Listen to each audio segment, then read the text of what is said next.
It started with a trembling finger hovering over the Go Live button and ended with a family empire shattered, its ruins scorched across Instagram, Twitter, YouTube, and the cold, unyielding courtroom floor. Because when Dr. Jackie hit that live stream, she wasn't just confessing, she was detonating, unraveling decades of gospel royalty with one tear-stained monologue and a voice that shook like the world beneath her feet, confessing in real time to a stunned, breathless audience that David Mann, husband to gospel queen Tamela Mann, father of their children and co-founder of their wholesome public brand, had not only betrayed his marriage, but orchestrated every move behind the scenes like a puppeteer in a stained suit, using Jackie as his pawn, his lover, his cover-up, his shield, his scapegoat. "He threatened me," she whispered. "He told me if I didn't go along, he'd ruin me." And with those words, the chat exploded into chaos, thousands watching as history rewrote itself, as the polished, God-fearing image of the Mann family crumbled in real time, as fans screamed in disbelief and others whispered that they always suspected something wasn't quite right. But before the digital dust could even settle, David Mann Jr., the son caught in the middle of the crossfire, went live too. Eyes cold, voice tight, jaw clenched in rage or maybe fear, declaring flatly, "My mum is lying," as the internet flipped on its axis, spinning from confusion to division to outright war. And just like that, the live that started as a confession became a battleground, a gospel civil war pitting sister against sister, mother against son, victim against perpetrator. And before the pixels could stabilize, Tiffany, Tia, and Portia, Tamela's daughters, burst onto Instagram Live like an emotional hurricane, their eyes swollen with fury and heartbreak as Tiffany screamed, "You used our mother like she was nothing." And Portia waved a medical report in the camera's lens like a sword, her voice cracking as she accused Jackie of shattering their mother's spirit, while Tia dropped the hammer, announcing legal action, shouting, "We're taking this to court." For Team Sisters is done being silent, and receipts began leaking by the second, voice notes, threats, CCTV footage, blurry screenshots, whispered confessions from years past, and then the final blow. Jackie's own voice in a trembling voice note admitting, "I know it's wrong, but siding with David is safer. He controls everything." And suddenly, Jackie wasn't just crying on screen. She was collapsing under the weight of an empire she helped build and destroy. Her tears no longer enough to douse the fire she helped ignite. And while David Mann remained silent, the sisters came out swinging, not with shame, but with vengeance, not with whispers, but war cries.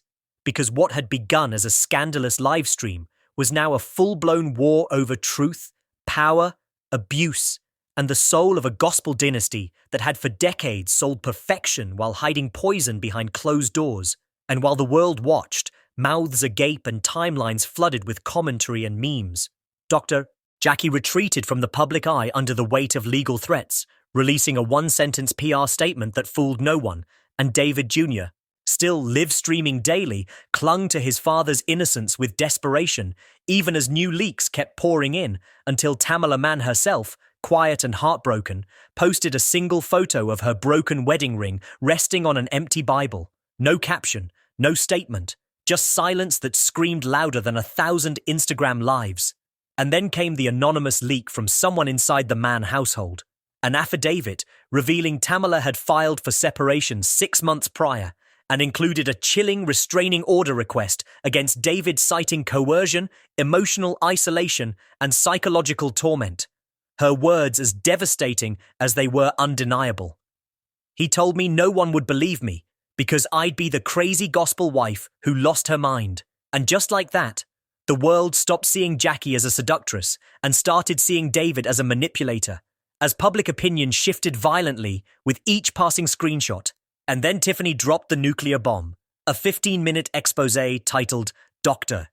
Jackie, the woman who lied her way into our lives, walking viewers through years of receipts, photographs, vacation logs, and a voice note where Jackie sneered, "Tamela's boring.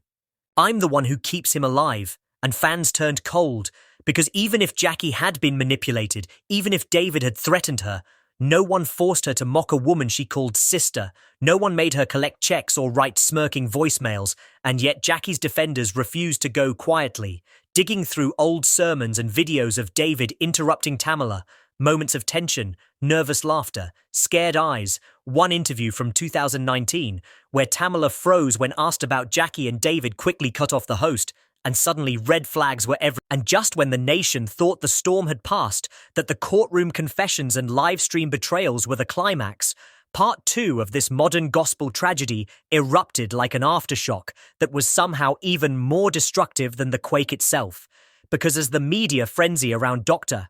Jackie's sworn admission still smoldered, the world turned its weary, electrified eyes toward the courtroom once again, this time not for answers, but for justice, as Tiffany, Tia, and Portia, no longer grieving daughters, but fully armored warriors for their mother's truth, arrived at the courthouse flanked by a team of civil rights attorneys, survivors' advocates, and a wave of supporters holding handmade signs that read, "Protect Tamela," "Silence is over," and "Expose the gospel gatekeepers." And inside, the judge's gavel slammed down not on hearsay, but on hard evidence.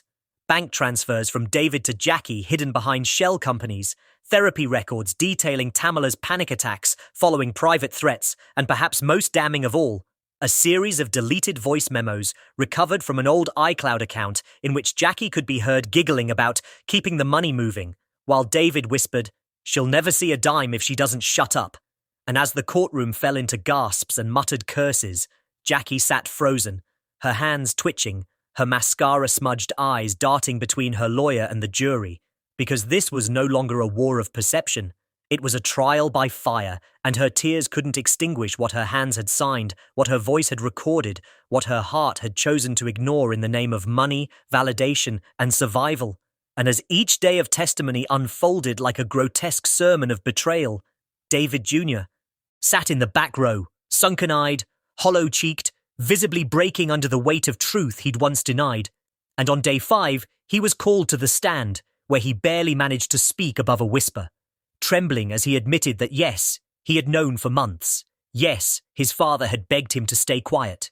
Yes, he'd seen his mother cry herself to sleep behind closed doors while the world praised their family's faith and harmony. And when the prosecutor asked, "Why did you defend him for so long?" David Jr.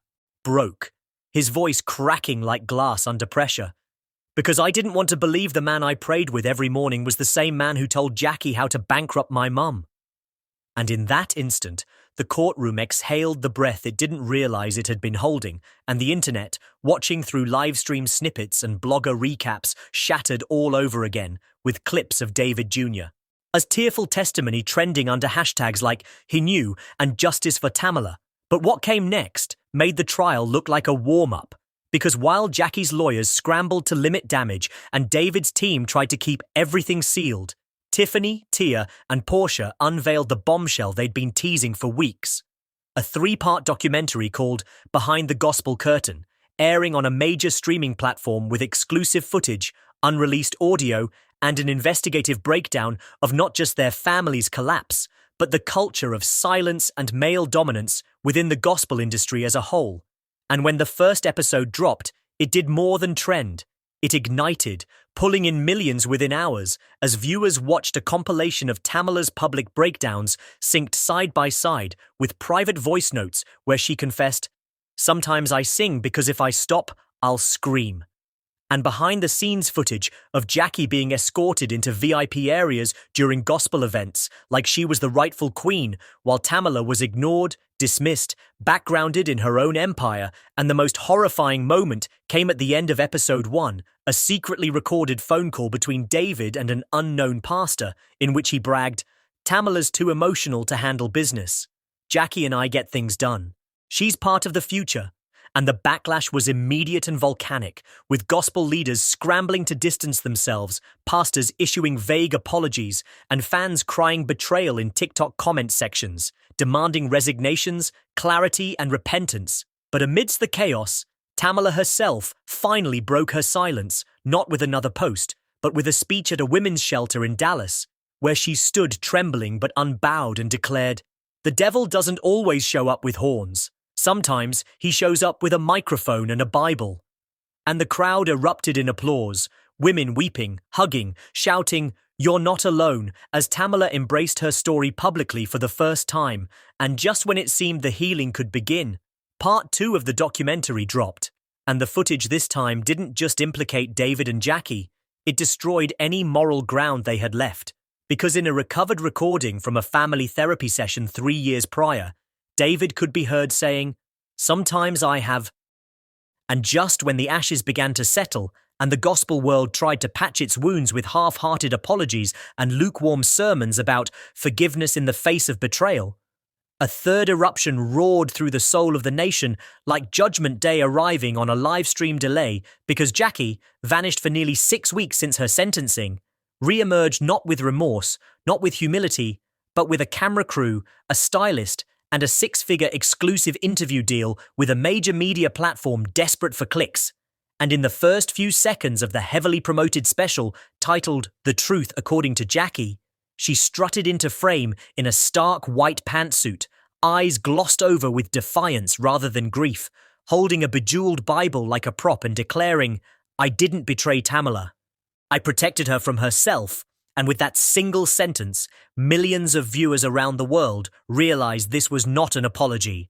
It was an ambush wrapped in scripture, because what followed was a carefully constructed, rage-inducing narrative in which Jackie painted herself as the misunderstood heroine, casting Tamela as a deeply unstable woman, accusing her of manipulating the children, and even going so far as to say David didn't silence her. He saved her from destroying the ministry. And as those words hit the airwaves like acid rain on a broken altar, the internet imploded, with the interview clip being chopped, stitched, duetted and dissected in real time across every platform as gospel fans, survivors, and even fellow gospel singers flooded timelines with responses ranging from "This is narcissism in HD" to "God send the lightning already."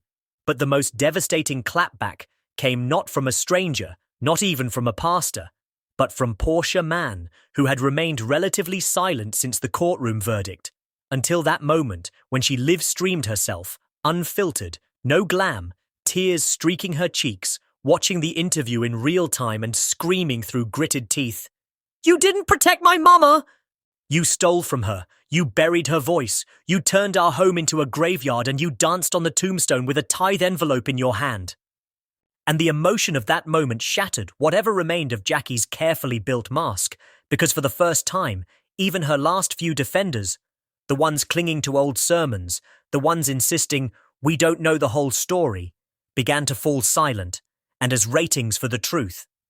According to Jackie dropped after episode 1, producers scrambled to salvage the series by teasing lost footage. But it was too late, because what had been unmasked wasn't just Jackie. It was the system that had protected her, funded her, exalted her while turning its back on Tamela, and so the people turned their gaze toward the churches, the bishops, the gospel awards committees, the recording studios, the non-profit boards who had all stood by silently as Jackie rose to power by exploiting